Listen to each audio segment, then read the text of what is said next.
नमस्कार दोस्तों, study with Dushyant में आपका स्वागत है। जैसे कि हमारी जो प्राचीन भारत की सीरीज चल रही है, प्राचीन भारत में आज हमारी अगली कड़ी है मौर्य काल। मौर्य राजवंश 322 ईसा पूर्व से लेके 185 ईसा पूर्व के बीच रहा। प्राचीन भारत का यह एक राजवंश था।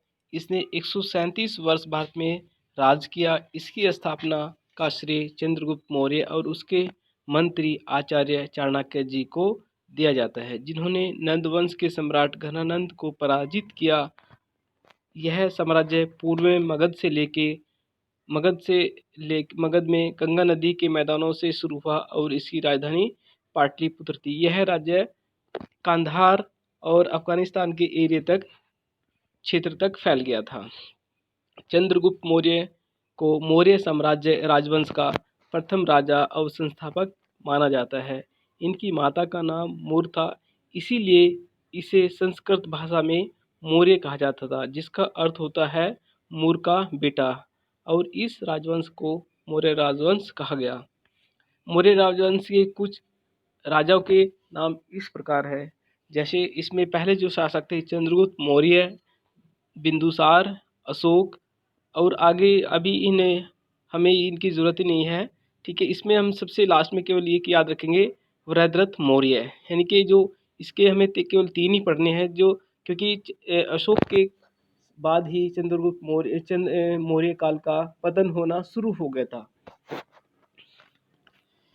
अब सबसे पहले हम चंद्रगुप्त मौर्य के बारे में ही पढ़ते। विद्वानों के अनुसार चंद्रगुप्त मौर्य केवल 25 वर्ष का था जब इन्होंने नंद के राजा घनानंद को पराजित कर पाटलिपुत्र पर कब्जा कर लिया था।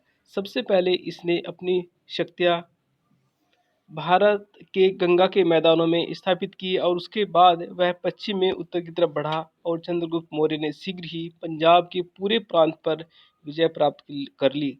सेल्यूकस निकेटर अलेक्जेंडर के यूनानी अधिकारी ने उत्तर के दुर्गम में कुछ जमीन पर अपनी पकड़ बना ली।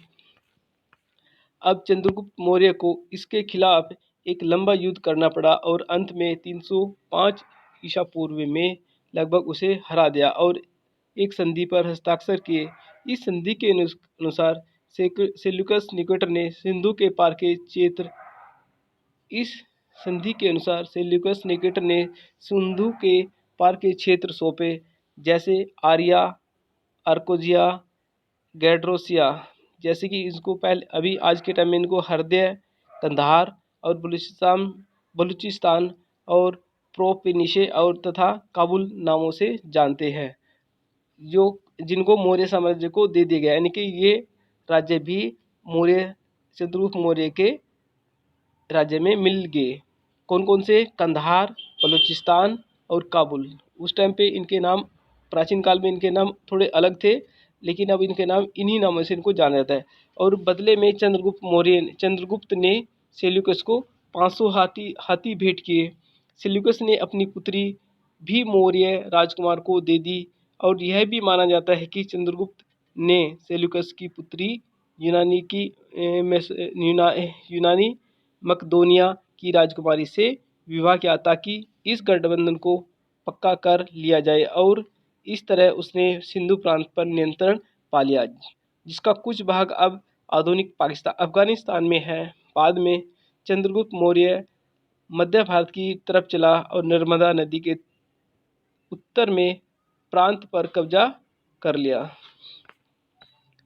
इस संधि के अलावा सेल्यूकस ने मेगस्थनीज को चंद्रगुप्त मौर्य और दैमकोस को बिंदुसार के सभा में यूनानी दूत बनाकर भेजा। चंद्रगुप्त ने अपने जीवन के अंत में जैन धर्म को अपना लिया था और अपने पुत्र बिंदुसार के लिए राजगद्दी छोड़ दी।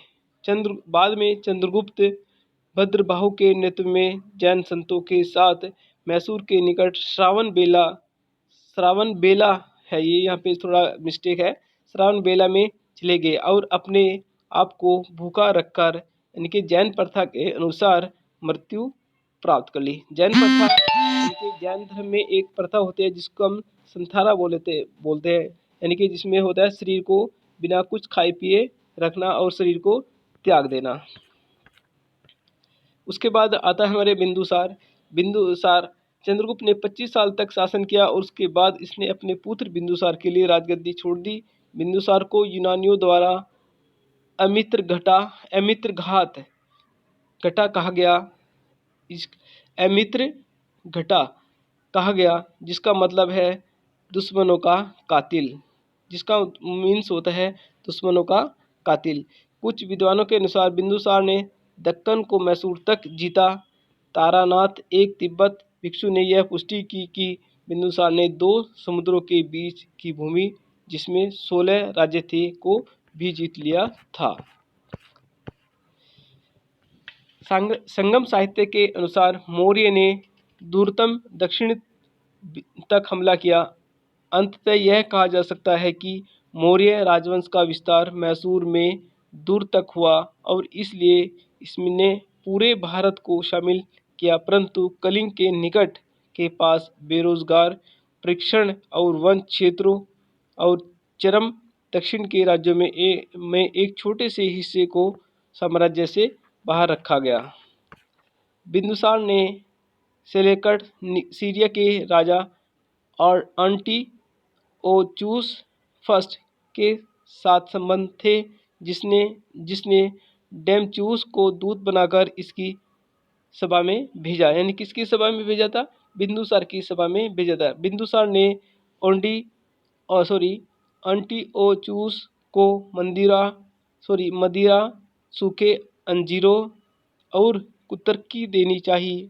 सब कुछ भेज दिया गया पर कुतर्की को नहीं भेजा गया क्योंकि यूनानी कानून के अनुसार कुतर्की भेजने पर प्रतिबंध था। बिंदुसार ने एक धर्म संप्रदाय आजीविका में अपनी रुचि बनाए रखी। बिंदुसार ने अपने पुत्र अशोक को उज्जैनी का राज्यपाल नियुक्त कर दिया, जिसके बाद में तक्षशिला के विद्रोह को दबा दिया गया। उसके बाद बिंदुसार के बाद इनके पुत्र अशोक राजगद्दी पर बैठे। अशोक महान, जिसको हम अशोक महान भी कहते हैं, इसके जो टाइम पीरियड था 268 ईसा पूर्व से 332 ईसा पूर्व तक था। अशोक के शासन में मौर्य साम्राज्य चरम पर पहुंचा। पहली बार पूरे उपमहाद्वीप दूरतम दक्षिण को छोड़कर शाही नियंत्रण में थे, यानी कि इसने पूरे भारत को जीत रखा था। यानी कि जो भारत का विशालतम क्षेत्र था अशोक महान के समय में ही था। अशोक के राजगद्दी पर बैठने और उसके वास्तविक राजतिलक के बीच 4 साल का अंतर रहता है। यानी कि अशोक 273 ईसा पूर्व में राजगद्दी पर बैठे थे, लेकिन उनका जो राजतिलक हुआ था 269 ईसा पूर्व में हुआ। अतः उपलब्ध साक्ष्यों से यह पता चलता है कि बिंदुसार की मृत्यु के बाद राजगद्दी के लिए संघर्ष हुआ था। इसका अभी कोई उल्लेख कभी किसी उसमें नहीं मिला है, लेकिन कहा जाता है। हालांकि अशोक का उत्तराधिकारी बनना एक विवाद था। अशोक के शासन की सबसे महत्वपूर्ण घटना उसका कलिंग के साथ 261 बीसी में विजय युद्ध था। यह क्वेश्चन बहुत बार हुआ है, कलिंग का युद्ध कब हुआ था? 261 ईसा पूर्व में कलिंग का युद्ध हुआ था और इसमें अशोक विजयी भी हुए थे। युद्ध के असली कारणों का कोई साक्ष्य मौजूद नहीं है, परंतु दोनों तरफ भारी नुकसान हुआ था। अशोक इन घावों से दुखी हुआ और उसने खुद युद्ध के परिणामों का उल्लेख शिलालेख 8 में किया था। युद्ध के समाप्त होने के ठीक बाद मौर्य समाज से कलिंग को जोड़ लिया और आगे कोई भी युद्ध न करने का निश्चय लिया गया। यानी कि कलिंग का युद्ध ही अशोक का आखिरी युद्ध था। कलिंग युद्ध का एक अन्य सबसे महत्वपूर्ण परिणाम था अशोक का बौद्ध भिक्षु उपगुप्त से प्रभावित होकर बौद्ध धर्म को अपना लेना। यानी कि जो सम्राट अशोक को जिसने बौद्ध भिक्षु की शिक्षा दी थी उसका नाम था उपगुप्त। अशोक ने जब एक बड़ी और ताकतवर सेना को शांति और सत्ता के लिए बनाए रखा, उसने अपने दोस्ताना रिश्ते एशिया और यूरोप के पार भी बनाए बौद्ध धर्म के प्रचार मंडलों को आंशिक संरक्षण भी दिया। अशोक ने चोल और पांड्य के राज्यों और यूनानी राजाओं द्वारा शासित 5 प्रदेशों में धर्म प्रचारक मंडल भेजे। इसने सीलोन यानी कि सीलोन अब जिसको आजकल हम श्रीलंका बोलते हैं सीलोन और सुवर्ण भूमि यानी कि बर्मा और दक्षिण पूर्व एशिया के हिस्सों में भी धर्म प्रचार मंडल भेजे। महेंद्र तिवरा या तिवला केवल एक जिसका उल्लेख किया गया है। कुणाल और तालुक अशोक के पुत्रों में विशिष्ट थे। इनकी 2 पुत्रियां संघमित्रा और चारुमती थी। अशोक के बाद 232 ईस्वी में अशोक की मृत्यु के बाद मौर्य साम्राज्य 2 भागों में विभाजित हो गया। ये 2 भाग थे पूर्वी और पश्चिमी। अशोक के पुत्र कुणाल ने पश्चिमी भाग पर शासन किया, जबकि पूर्वी भाग पर अशोक के पोते दशरथ ने शासन किया। बाद में सम्राति शालीशुक, देवरमन, सातधनवान और अंत में वृहद्रथ ने शासन किया।